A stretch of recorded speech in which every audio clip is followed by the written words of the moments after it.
நாராயணா அகில குரு பகவன் நமஸ்தே. சர்வத்ர கோவிந்த நாம சங்கீர்த்தனம். கோவிந்தா கோவிந்தா. ஸ்ரீமன் நாராயணீயம் 43வது தசகம். திருநாவர்த்தன் வதம். குருவாயூரப்பா, ஒரு சமயம் பகவானது தாய் யசோதை பகவானை மடியிலே வைத்து கொண்டிருக்கையில் கனம் தாங்க இயலாது ஸ்ரீ கிருஷ்ண பரமாத்மாவை படுக்கையில் கிடத்திவிட்டு, இன்று குழந்தை ஏன் இவ்வளவு கனமாக இருக்கிறான், வியப்பாக இருக்கிறதே என்று கவலையோடு வீட்டு வேலைகளை செய்து கொண்டிருந்தாள். அப்பொழுது திருநாவர்த்தன் என்ற அசுரன் சுழற்காற்றின் வடிவம் கொண்டு அச்சமூட்டும் வகையிலே பேரொளியுடன் புழுதி படலத்தால் திசைகள் அனைத்தையும் நிறைத்து கொண்டு மக்கள் மனம் கவர்பவரான பகவானையே கவர்ந்து சென்றான். அளவற்ற புழுதிப்படலத்தால் எங்கும் இருள் சூழவே இடையர்கள் எதையும் காண முடியாது தவித்தன.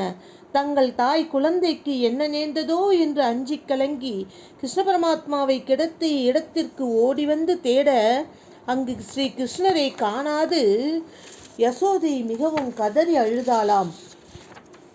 அப்பொழுது பெருத்த அவ்வசுரன் பகவானுடைய பாரம் தாங்க முடியாது வேகம் குன்றி உடல் சோர்ந்து அசைவற்றவனானான். பிறகு புழுதியும் இறைச்சலும் அடங்கவே ஸ்ரீ கிருஷ்ண பரமாத்மாவின் தாயின் அழுகுரல் இடைச்சேரி முழுவதும் கேட்டது. யசோதையின் அழுகுரலை கேட்டு நந்தகோபரும் மற்ற கோகுலவாசிகளும் வீட்டிற்கு வந்து கதறுகையில், வலுவிழந்து தீனனாகிய அசுரன் அனைவருக்கும் முக்தியான விடுதலையை அளிக்கும் பகவானை விட்டுவிட விரும்பியும் பகவான் அவனை விடாததால் பகவானுடைய பாரத்தால் ஸ்ரீ கிருஷ்ணனையும் சேர்த்து கொண்டு ஆகாயத்து நின்று கீழே விழுந்தானாம் அந்த திருநாவர்த்தன். அழுது கொண்டிருந்த கோபர்கள் வீட்டிற்கு வெளியிலே பாறை மேல் விழுந்த அவ்வசுரனின் உடலை கண்டனர். அவனது மார்பின் மேல் சிறிதும் காயமின்றி நன்கு சிரித்து விளையாடும் பகவான் ஸ்ரீ கிருஷ்ணரையும் கண்டனர்.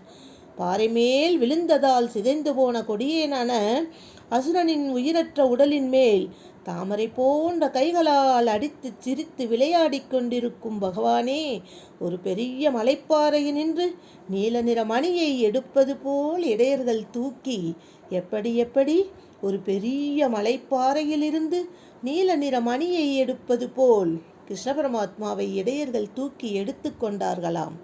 என்னே கற்பனை, என்னே வர்ணனை! நாராயண பட்டத்ரி அகில குருவானதற்கு இதுவன்றோ சாட்சி. நந்தகோபர் முதலிய இடையர்கள் ஒவ்வொருவரும் தனித்தனியாக விரைந்து வந்து பகவானை எடுத்து தழுவிக்கொண்டும் முத்தமிட்டு கொண்டும் பெரிதும் மகிழ்ந்தனர். அப்பொழுது பகவானை ஸ்ரீ கிருஷ்ணரை எடுத்து வைத்து கொள்ள விரும்பும் கோபியர்களின் எண்ணத்தை உணர்ந்த பகவான் அவர்களின் தாமரை மலர் போன்ற கைகளில் தாவி தாவி பாய்ந்தாராம். அத்தகைய ஸ்ரீ கிருஷ்ண பரமாத்மாவை நமஸ்காரம் செய்யலாம். பிரபுவான குருவாயூரப்பா, தம்மை வந்தடைந்தவர்களின் துன்பத்தை போக்கி அருளும் கோவிந்தன் தான் நம்முடைய குழந்தையை துன்பங்களினின்று காப்பாற்ற வேண்டுமென்று நாம் வேறு என்ன செய்ய வேண்டும் என்று இவ்வாறு குழந்தையான பகவானை காப்பாற்றும்படி தாய் தந்தையர் முதலியோர் பகவானையே வேண்டிக் கொண்டார்களாம். எப்படி?